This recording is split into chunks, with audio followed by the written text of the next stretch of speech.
Halo lare-lare kelas kale, pripun kabare? Saya nggih.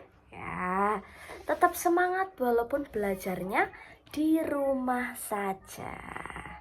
Nggih, sakniki coba kalian dibuka bukune, buku basa Jawa. Kaca kalih likur, halaman 22. Piwulang kalih utawa bab 2.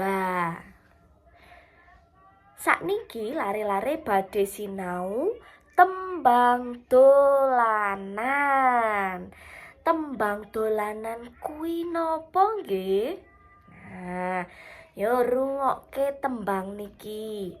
Siji loro telu, tangane sedeku, mirengake bu guru, menawa ditangu.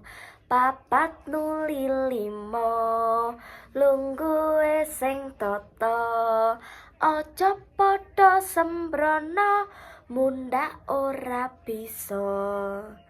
Nah, niki judule tembang ing jero kelas. Nggih, tembang niki termasuk tembang dolanan. Nah, amarga tembang niki kagem lare-lare. Nah, tembang dolanan niku kanggo bocah-bocah nggih, sanes kagem wong tuwa. Titikane tembang dolanan. Ciri-cirinya tembang dolanan itu apa saja? Sing pertama, basane prasaja, yaiku kajumbuhake karo umure bocah, sesuai dengan umurnya anak. Sing keloro, cengkok utawa wilet tembang sederhana. Intonasinya lagunya itu mudah.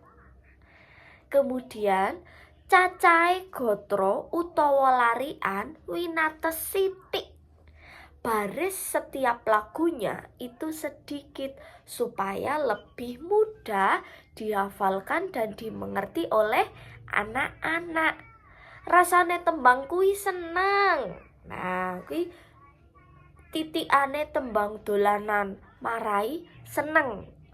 Sing terakhir, isine tembang ngemot patuladan, budi pekerti, tata susila lan panggulawenthah. Berarti tembang dolanan iki penuh dengan nasihat, ya, nasihat yang baik. Nah, jenisnya tembang dolanan kuwi ana loro. Tembang dolanan gagrak lawas karo tembang dolanan gagrak anyar.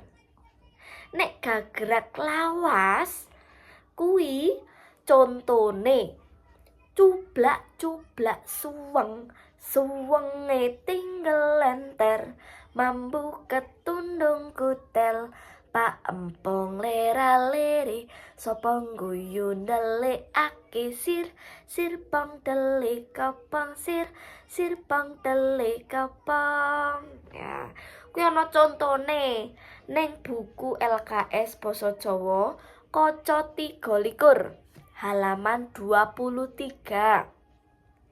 Nek gagrak anyar kuwi contone ana gambang suling, prau layar. Nah, tuladhane kuwi akeh. Coba dibuka halaman 23. Sing gagrak lawas karo gagrak anyar. Nah, coba karo diwaca. Tuladhane kuwi lagune apa wae? Tembange kuwi apa wae?